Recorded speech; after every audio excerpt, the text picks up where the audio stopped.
پهلوان با کمربند کبود گل گرفته شد. جفت نوبتی پهلوان از طرف دستی راست با کمربند کبود آمد. منجور محمدی از دنیای کمربند کبود از دست پهلوان محمد پهلوان از دهی لندرک فرزندی استاد عزیزی مخ مرحمتی میزبان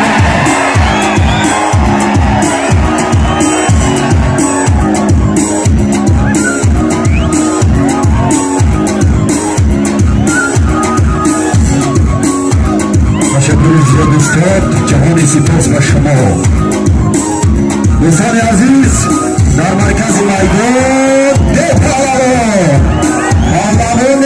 بسیارم شناخته است با عارف جان پهلوانی نامه ناحیه نورآباد بازگویی میکند به خاطر دو پهلوان بازم کپکوبی میزنیم تنتنه نشد.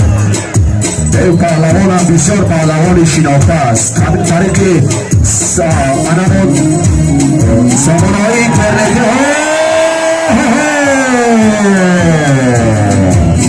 دو درکتن دو است. ببینید عارف جانم ببینید رنگ و جلوی سنت‌های نوروزی در دیاری زیبا منظر نورآباد تنتنه رو انعنه می‌دهد دو پهلوان شناخته جمهوری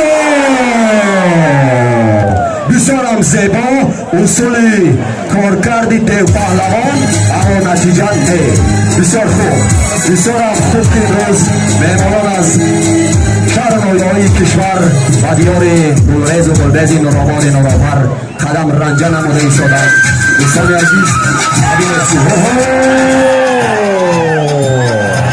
تشکر به پهلوان رنگ جلوی نوروزی و امروز سنه‌ها در دیار زیبامنظر و اشتراک دو پهلوان بازم رنگ جلوی دیگر گرفت. دوستان عزیز بازم کارکرد دو پهلوان با عارف جان پهلوان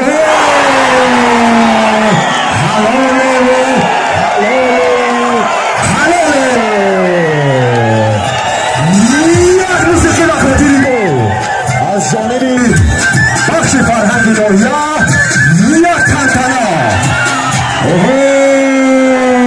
تشکر